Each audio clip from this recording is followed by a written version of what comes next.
தான் போயிட்டுருக்கு. அதாவது நான் எங்கே இருக்கேன்னு பார்த்தீங்கன்னா, எங்கேயும் இல்ல. ஸ்ட்ரீட் ரோட்டில் தான் இருக்கேன். அதாவது அங்கெல்லாம் லைட்டை ரெடி பண்ண வந்திருக்கோம்.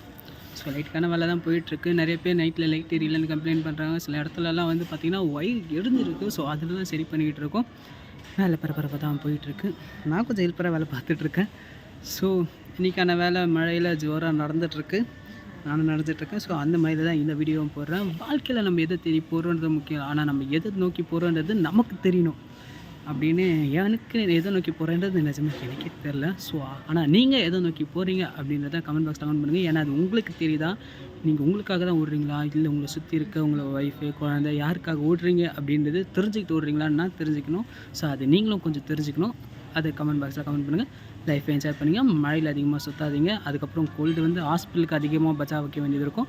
ஸோ முடிஞ்ச அளவுக்கு சேஃபாக வீட்டில் இருங்க. இந்த கார்த்திகை தீபத்தை ஜாலியாக கொண்டாடுங்க. ஹாப்பி கார்த்திகை தீபம்.